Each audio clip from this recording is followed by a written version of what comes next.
Happy Wednesday afternoon. Welcome into the UDDA podcast. Dan Black and SportyJordy, as always, joined with us today with Matty Betts, Matt Tanner.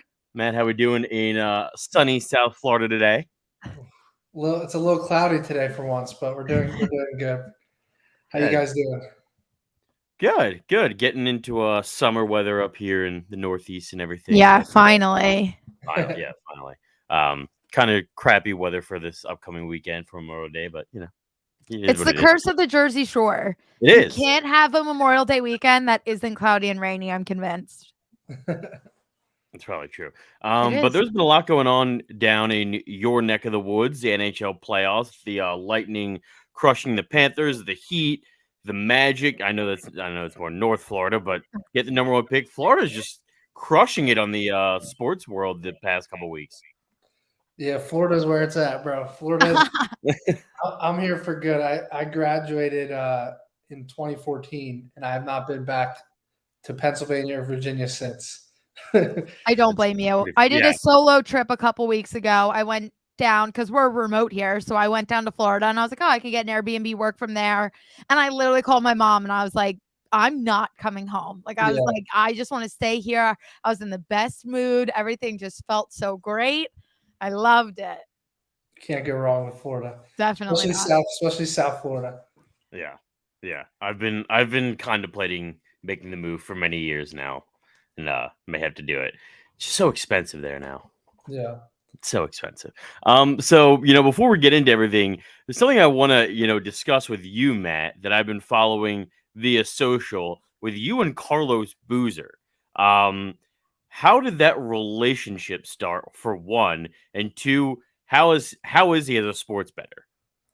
So he's my business partner in the franchising industry. So we're opening tropical smoothie cafes together, and we're actually doing a couple other brands right now. So Haagen-Dazs ice cream stores, and then Teriyaki Madness. So a few different restaurants in South Florida. That's awesome. Yeah, so it's basically me, my brother, and him. But we met him a couple years ago. I think 2 or 3 years ago now.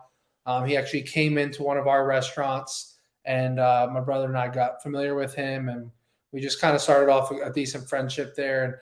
And one of his personal trainer had actually introduced us. His name's Tony Thomas. Tony and Carlos came into our acai bowl business in Miami, and that's how we kind of met him. And with athletes going into retirement, they're always looking for new things to do. So we had kind of pitched him on franchising, and we got him involved there.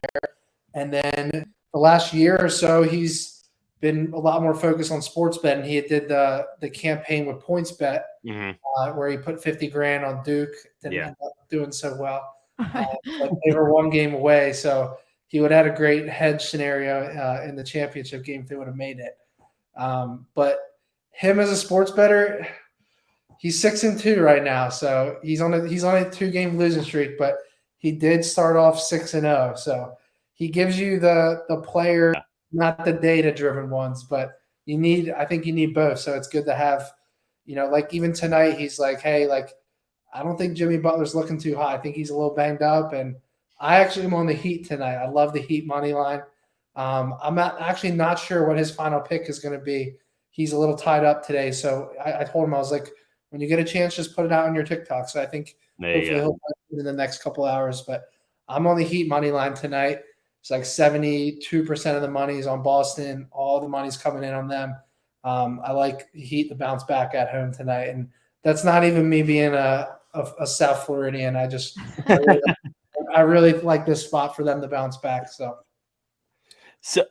one of the things that's been going on with these conference finals, more so than the rest of the playoffs, is we've seen a ton of blowouts.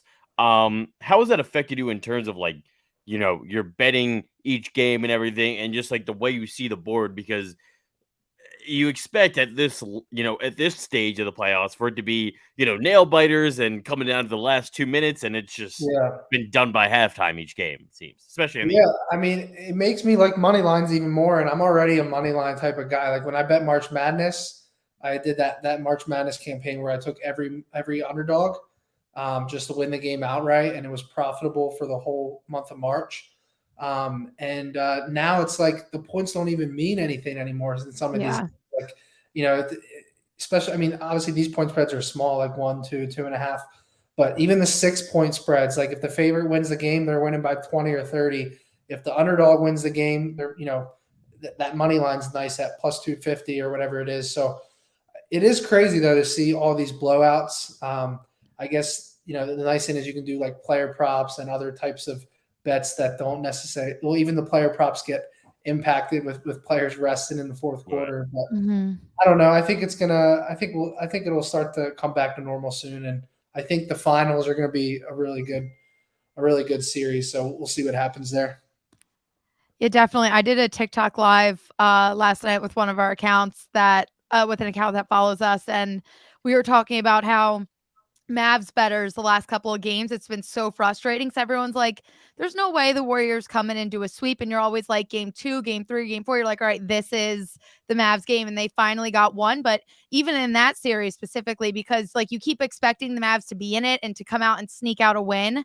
And then the Warriors just were doing what the Warriors do and kind of closing it out. And now the Mavs finally were able to extend the series a little bit. But at this point, I think it's a little too late. But it's definitely been a weird series because that one I was expecting to be a little bit more competitive than it was. Yeah. And then vice versa. I thought the Celtics had a very easy series versus the Heat because the Heat were playing a banged up 76ers team that they were either banged up or given up. So the Heat, I clearly understand why they could sneak out a win there and move on. But coming in against the Celtics, who started out now, granted, they're dealing with a lot of injuries now too, but I thought the Celtics had the Heat. Like I was like, the Heat might get one win, and they've been in it. Now the series is tied 2-2, headed into game 5. So we'll see. Anything has happened, but this round 2 has definitely been very tough to bet. Yeah, it's been so up and down, and it just comes down to these teams. Are they hitting their threes or not? Yes. Like with the Mavs, like if they're hitting their threes, they can blow you out. If they're missing their threes, they're going to get blown out. Especially because, you miss a 3. Next thing you know, the Warriors are in transition scoring on the other end. You hit a 3, then you can at least set your defense. So it's just crazy swings in these games, I think. And then, I like the Heat in the beginning of the series. I get to take the number 1 team in the East at like plus 150 to win the series. I think it was. I think Boston was like minus 175. Yeah. And then after game 1, the odds just completely swinged. It was like, I think Miami was like minus 130 or minus 1. I don't know, but the odds completely reversed after game 1. But I still see value on Miami. I mean, you get 2 out of the next 3 at home. I know a lot of people think Boston's the better team, and I think they have the better starting 5, but I think Miami's a little bit deeper, and I think they have the coaching advantage. So I'm back in Miami in game 5. Where are we at with injuries for Miami, though? That was my only concern with them. Yeah. Do they have Tyler? Is Lowry playing? Or is everyone back? I know Tyler Herro's injury. Last I saw, that was an injury that should keep him out for 2 to 4 weeks. I don't know if they're going to rush that because it's playoffs. Yeah. I mean, I updated it just about an hour ago. Yeah. I only see like 3 injuries on the total injury report. Okay. I see Tyler Herro's questionable. I see Marcus Smart's questionable. I think Robert Williams is back to pretty close to full health, or as much as you can be, which honestly, I think he's like the X factor for the Celtics. I mean, if they win the series, I think it's going to be because of him, truthfully. Just what he can do on both ends of the floor, running the floor and guarding Bam, and he's just so athletic. So I do admit I'm a little nervous just based on him alone. But I do like the Heat at home to get it done tonight. I think both teams are going to protect home court, and then I think game 7 is going to be just an absolute like toss-up that's going to come down to the wire, and I think it's going to be a low-scoring game 7. And I think the Warriors are like super fortunate because the Heat and Celtics are literally going to beat the shit out of each other. And the Warriors are going to come in probably on a, just by playing a 5-game series, they'll probably win game 4 or game 5 at home. It's going to be they're going to have such an advantage just from a health and rest standpoint. I've been so like, I'm a big player prop guy. I love a good player prop. I have just been so frustrated betting these playoffs with the player props. Mainly Bam Adebayo, because he is just like I feel like I remember last series against the Sixers when Embiid wasn't there. I didn't bet him the first 2 games just because like I wasn't sure. And then I bet him the first game when Robert Williams was expected not to play. He did end up playing. It was when they came back, I think, when they were down and they came all the way back. And I don't get him. As like someone that lives down there and you watch the Heat probably more than we do on a regular basis. Like as a player, how do you bet on him? Because he seems so, especially offensively, he seems so inconsistent. Even on the boards, there's times where you're just like, dude, you are bigger than everybody. Why are you not having 15 rebounds a game? Yeah, I think it's just a confidence thing. Like they just have to feed him and let him get going. Honestly, like I think he went over once the whole series, right? Yeah. Yeah. And then with all these blowouts, I mean, you're better just blindly betting the unders of every starter. It's like worst case scenario, you have a 50-50 chance, and best case scenario, they're resting, they're sitting the bench in the fourth quarter. I mean, I think most people when they bet player props, 70% of the time they're taking overs. Oh yeah. So I've never taken an under. Yeah. It's hard for me to take an under in a player prop. Yeah. Now I used to be that way, and now, well, actually with game totals, I used to hate betting unders, and now in the NBA, I hate betting overs.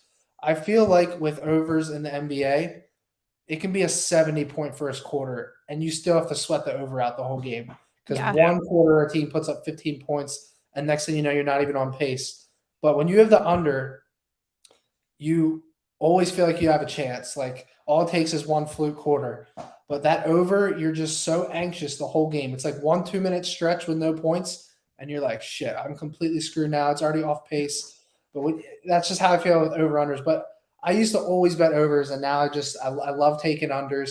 I just feel like there's so many more scenarios where the under is going to win, whether it ends up being a blowout and the pace slows down, or even in a close game down the stretch in the playoffs, teams running the clock out, taking their time. But these and I'm on the over tonight too. But the unders in the NBA playoffs have been insane. Like I actually have a spreadsheet here. I haven't updated in a couple of days, but it was just an insane amount of profit on the unders so far. Let me see what it was. Anything with hockey in the Rangers Hurricane series. Oh yeah, the over never hit. Yeah, all unders, phenomenal.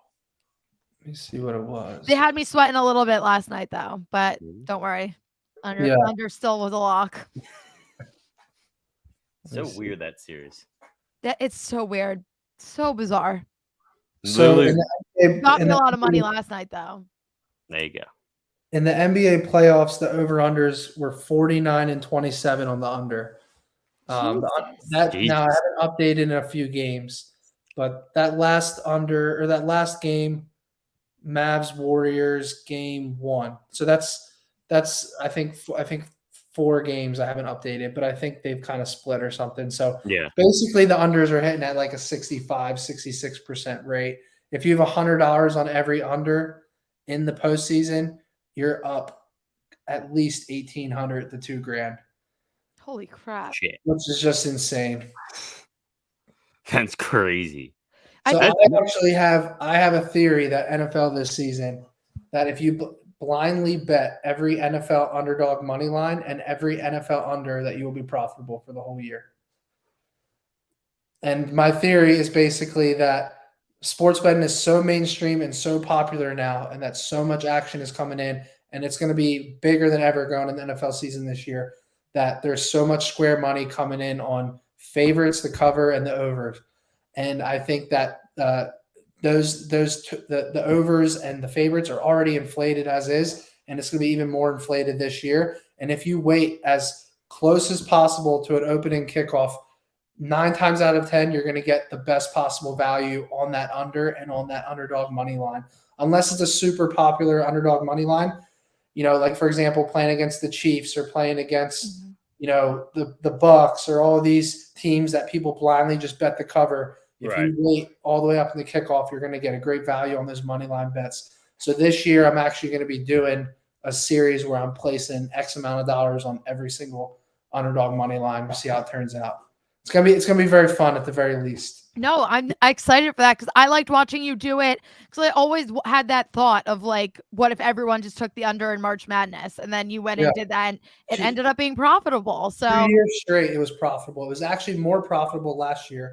Last year was up 15 units. This year, I think it was up 12 or 13 units. And then NFL last season was profitable.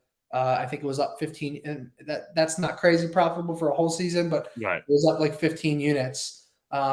Just bet on every NFL underdog money line. But if you took the underdogs with the points, then you lost money. wow.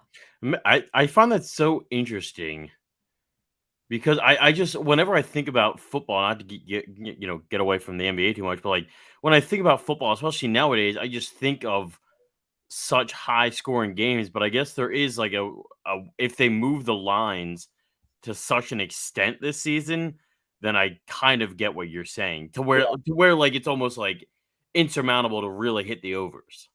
Right. Well, think about there's always those fluke games. Like last year, it was like the Jags over the Bills, right? They Right. won like 9-6. Yeah. Like, so it's games like that. And remember, you only have to hit one big underdog. Right. Like that's how it was Make in the March adjustment. Madness. In March Madness, I started off on $100 games. I started off, I think the first 12 or 14 games, I lost every game. Even the play-ins, I had the underdogs at like plus 120, plus 150. The first like, don't quote me on the exact number, but I think like the first like 10 or 12 favorites hit straight. And then one underdog hits and you get half your losses back. Like something hit at like plus 550 or something. And in NFL, it's like the same thing. Like you can go 3-8 on underdog money lines, but those three underdogs at 3-1 or better are offsetting those losses, and you're still making a profit. So it's just crazy. It's these high-powered offenses in the NFL, they lay an egg one game, and next thing you know, you're cashing a big money line bet, and then you have the under too. I'm also interested to see how that goes for you because it feels like this season in the NFL, there's less really horrible teams. Like it felt like, the past few years, obviously the Jaguars were really bad, and Yeah, you had the Jets were really bad, and so on and so forth. It feels like even the bottom of the league is they can still compete with, maybe not the Chiefs and the Bills, but like the next level of teams, they can still be very competitive. So I'm interested to see how it goes because it does feel like there's a lot more parity in terms of the talent on every team in the league this upcoming season. I yeah, also think we're going to have an issue in the NFL this year where not by a long shot by any means, but there's going to be a little less than a handful of teams that have been good. Like in our minds, they're solid teams that are going to start to be that bottom, like the Seahawks. I have zero expectations for the yeah, Seahawks coming into this year. So I think there's going to be the Saints. I'm a little hesitant about because I don't really know what to expect from them. I know they had a lot of issues. They made some moves this offseason, but we need to see how Jameis Winston's going to come out. They had salary cap issues a couple years ago, had to like bleed themselves dry. So we haven't really seen a full Saints team. The Panthers, who I think we always expect kind of be decent, I have zero expectations for them this year. Like, I don't know. I just feel like some of these teams that like you don't necessarily put in the god awful NFL category are gonna end up there, and it's gonna switch everything up. And then the Jets, I think the Jets can be sneaky this season if they play it right. Especially, I'm nervous about the Patriots and their division. They can get a couple of wins there, like. So it's going to be like that rotation of like who's actually the awful teams this year, and we're kind of in that yeah, transition period. yeah. And I agree. It's definitely more. I definitely agree that there's not like those two or three like historically bad teams this year, but who Other the than heck? the Jags, it's Yeah. the one Florida Even team the can't get it Jags, together yet. even the Jags have Trevor Lawrence. Like you got to feel like he's going to take a step this year. I mean, they got to put more around him, but I don't know. I still believe that he's going to be a really good quarterback. I just think you need more around him. I agree. I just think the Jags are too like they're still at ground zero, but now they have Doug Peterson in there, who is a large step up from Urban Meyer, which I never understood. So they're doing all of the things. They drafted well, like they're moving in the right direction. I just don't think they're complete enough to actually be to contend in any real way. I don't think they're going to be as bad as last season. I can see them getting 5 wins-ish, 5-6-ish, maybe. I need to take a deeper look at their schedule, but yeah, I don't know if they'll be awful, but I just don't see them being good. I give them another 2 years. Yeah. Because I do believe in Trevor Lawrence. A lot of people gave up on him after last year, which I cannot understand at all. Yeah. You definitely saw flashes of how good he's going to be. Definitely. I agree. Yeah, I mean, I'm very interested. So, like, staying on the NFL for a second, in terms of win total stuff, there's a lot of interesting lines out there, different teams, all that kind of stuff. Who are some of the teams that you're like that you're eyeing to hold a lot of really good value in terms of win total for the NFL this season? I haven't spent enough time on it yet, but I haven't spent much time at all, honestly. Eagles over. Yeah, I mean, I was gonna say, like, I do like the Eagles. Shocking, I know. But I actually do love the offseason moves that they made, and I do think that Jalen's gonna take another step.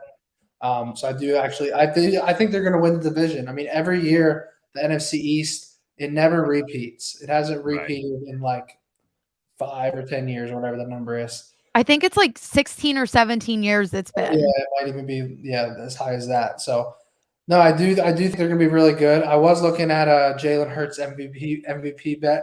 Oh yeah. But I like it. now I hate it because for whatever reason it became like one of the most popular offseason bets. Yeah. It was like 40-1, and now it's like 18-1. I was like, I'm not letting a sportsbook hold my money for an entire year at an 18-1 bet. Like, it's got to have more upside than that. So what I'll probably do is, if he starts off the year bad, I'll take a stab at it. But I don't know. I just can't believe that many people like it. So that kind of scared me off of it. I mean, I was also surprised at, how many people like it, but at the same time, like, it kind of makes sense in a way. Because of the dual threat, and like, Right. He's going to get the rushing yards all day. Right. He's got to stay healthy, obviously, and he's got to get better at anticipation and making the right throws and getting his timing down. But then again, the weapons that they've added in the offseason for him is going to be big. And I think, the rushing yards will be there. So I think he does have a great chance at it as far as, a long shot pick. Yeah. That's sort of the way, I was looking at it as well. Going back to the NBA real quick, the Mavs finally get one last night. I don't think it really means anything. I think we're gonna see the Warriors still pull things out and have a great game tomorrow night. So who do you think the finals is gonna be a matchup of? I gotta ask you. Yeah, I truly think it's gonna be Heat Warriors. I think the Heat are the most interesting. I think the Heat are the most complete team in the NBA.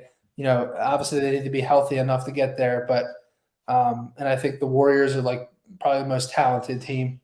So I don't know, and I actually think that the Mavs have a legitimate chance in Game 5. I really do. What?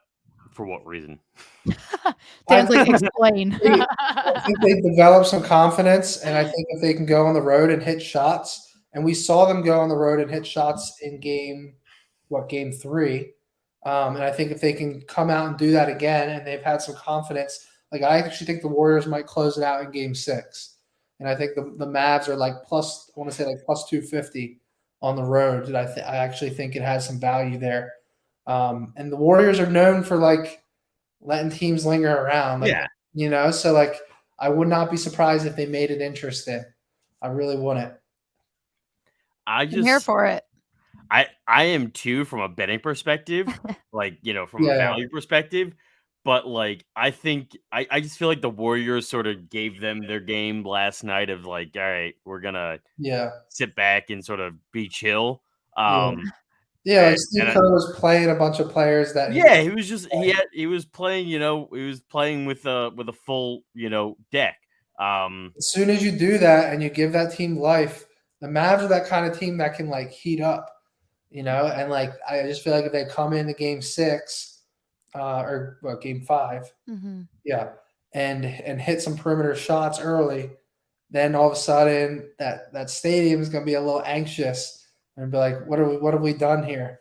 So I don't know. Again, if it's a pick 'em, obviously I'm taking the Warriors, but Right. you gotta bet value at the end of the day. You just have to. That's fair. That's fair. Who are your Eastern and Western Conference Finals MVPs now that that's like a thing? I think Yeah. people are huge on Jaylen Brown. People are loving Jaylen Brown in the East. Don't know why. Yeah. Yeah. I mean, considering my picks are the Heat and the Warriors, I would have to say Jimmy Butler. I don't know what his odds are at net right now. And I don't know. I just feel like the script is written, and I think Steph gets it done this year. I really That's do. fair. That's I fair. think he just, he's gonna. People are already like debating his legacy now of like how much he's gonna move up, and I don't know. I did see there was a crazy long shot on Jordan Poole a couple weeks ago. I forget what the odds are, but man, he looks really good offensively. Like Yeah. Yeah. explosive, confident. He's an absolute liability on defense, that's for sure. But it's just crazy. He's literally like a Steph Curry reborn. Like he Yeah. just reminds me of Steph Curry. Like everything about him is just it's like really, really strange actually. Like No, his and size, everything. me and Dan were talking before this series started how we thought the Mavs were going to make this very competitive because all season they were the team that slowed down Steph and they had an upper hand over Golden State. But now when you have Jordan Poole kind of stepping in like and filling in, and like Steph is still being Steph, but still to have those moments, that is someone that could end up sneaking it out because it's like we wouldn't have been able to do this without you kind of thing. So it could get interesting. Yeah, no, I agree. And honestly, I think if Jordan Poole is better defensively, I think you should start him. And I know it's hard to do this, but I think Clay would be a better six, which would be the sixth man. Wow. But I just think defensively, you just can't do it.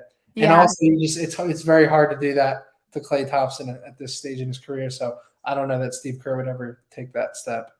I wonder what the odds are of them trading Clay in the offseason. Yeah, I just don't think they could ever do that from like a cultural standpoint. Right. It's one of those things. But it is interesting because he's very expensive and you just have such young talent now. Yeah. No, I agree. All right, so Matt, you have Heat. You have money line or spread, both. Heat money line tonight. So Like I actually just got it at plus 130. Okay. It's like I think it's like plus 120, 125. I got it on Bet Openly. So yeah, the spreads aren't even worth it. I hate the 1.5 spreads in basketball. I think it's like 2.5 now. So like it starts to get to a point where you're like, all right, well, if I get a full possession, maybe I would take it. But usually my rule in basketball is like if the spread's under like 3 or 4, I'm just taking the money line. Yeah. Yeah, because you can be up the whole game and then then you go down and then you foul, and the next thing you lose by 6 anyways. Yeah, no, literally. So I love money lines. I really do. Nice thing is the way I look at games is if I think a game is a coin toss and I can get a team at plus 120, I'm always betting that. Because if I win 50 out of 100 games, I'm up money. So I always love taking the plus money on games that I think is a coin toss. And I think tonight, I think the game is literally a coin toss. I think the Celtics are a slightly better team, but I think the Heat are at home, and I think they have better coaching, and I think the game is literally a coin toss, so I like the plus money. Nice. Jordy, what do you like? I came in. I was on Celtics tonight. I'm in the group where the Heat. I understand on paper. Like I just think there's something going on with Jimmy. I'm just scared they're going to come in. They're going to be a little shaken up. They're a little broken, and the Celtics are to an extent, but I don't know. To me, the Celtics just feel stronger tonight. Isn't it in Boston too? No, it's in Miami. No, it's in Miami. It's in Miami? Yeah. No, my gut said Boston. I can't switch it now, so I'm going to stick with Boston tonight. I'm with you, Jordy. Yeah, I just there's something about Miami that I don't. If Jimmy Butler's not playing, I just don't know. Like if Jimmy playing, or if he's not. I'm sorry. If he's not like 100% Jimmy. Yeah. I just don't think you can have the same expectations that we've seen from him in these playoffs, which is a Jimmy Butler that I don't think we've ever seen. It's crushing me. And I love it, but it's sad. I just don't see, Gabe Vincent or Tyler Hero or anybody coming up, and I don't expect Bam Adebayo to have 31 points like he did the last game. Like that's not. He doesn't do that. I mean, I'll give the Heat this. If they come in tonight, if they get on top in this series here, I think that's saying a lot because I understand, Matt, what you're saying, that they're a complete team, but I didn't think they were ready yet to come in and compete and get to the finals. I didn't have that sense for them. Like for the Sixers, I was like, oh, this is going to be easy. Like even when the Sixers started getting a little beat up, I was like, it's the Heat. Like overall, I felt we were the better team and we ended up not being, and that's fine. And now they're here for the Celtics, seeing what the Celtics did in round 1 and round 2. I was like, oh, this is going to be an easy series for them. And now if the Heat can get ahead 3-2, and then in game 4, if they can or in game 6, sneak out a win, I'm trying to like do math in my head. Yeah. Like that's saying a lot. And like for the Warriors, like I keep saying the Heat, like it's going to be easy to beat the Heat. It's going to be easy. And like everyone's struggling. And now the Heat tied this series 2-2. They took down the Sixers. If the Heat goes on to the finals to play the Warriors, I heard it last night. They were like, oh, it would be an easy series for the Warriors. But like we've been saying that the whole time about the Heat. Yeah. And no one's been able to fully stop them. So they are sneaky. I'll give them that. Yeah, no, I agree. And with the Heat, like even if the Heat win tonight, they're not going to be huge favorites to win the series. No. They'll probably be like 5-point underdogs in Boston at least. And then even in a game 7, if Boston wins game 6, even in a game 7, it's going to be back to like, a couple point spread. So I don't know. I think both teams will defend home court and then it'll go 7. And then I think it's a toss up from there. And then I actually do think the Mavs are going to come in and shock the Warriors in Golden State. And then I think Golden State's going to close it out in Dallas. I was going to say, do you think Mavs are going to be the first team to make history and come back from a 3-0 deficit and take down the Warriors, move on to the finals? Yeah, and I actually just did a video on that today on my TikTok, showing people that like that guy for betting $50,000 on that, if he just bet 50 grand each game, if he just bet 50 grand on game 4 money line and then let the winnings ride game 5, game 6, game 7, he would have made, or if it actually wins, he would make an extra like 800 or 900 grand. It just goes to show how much sports books are like killing you on future bets. And again, there's a lot of projections in there because we don't know what the money line odds are going to be in game 6 and 7. But it's pretty substantial. 800-900 grand more versus it was like 2.4 million versus 1.5. My God. So it's pretty crazy. But again, he's probably going to lose anyway, so it doesn't really matter. At that point, when you can do that, you have money to throw away at that point. Yeah, it's a pretty crazy bet. It really is. Yeah, well, I can't wait to see what happens tonight. I think this is a must-win to me for Miami. There's no way, in my opinion, if they lose, that they go to Boston the next game and win. But stranger things have happened. We'll see. Yeah. We'll see. Well, Matt, thank you so much for joining us. If you haven't already, follow him on all of his socials at Matty Betts. And, of course, follow us at UDA_winner on all our socials as well. Enjoy the games tonight. Enjoy Memorial Day weekend. We'll talk to you next week. Bye, guys.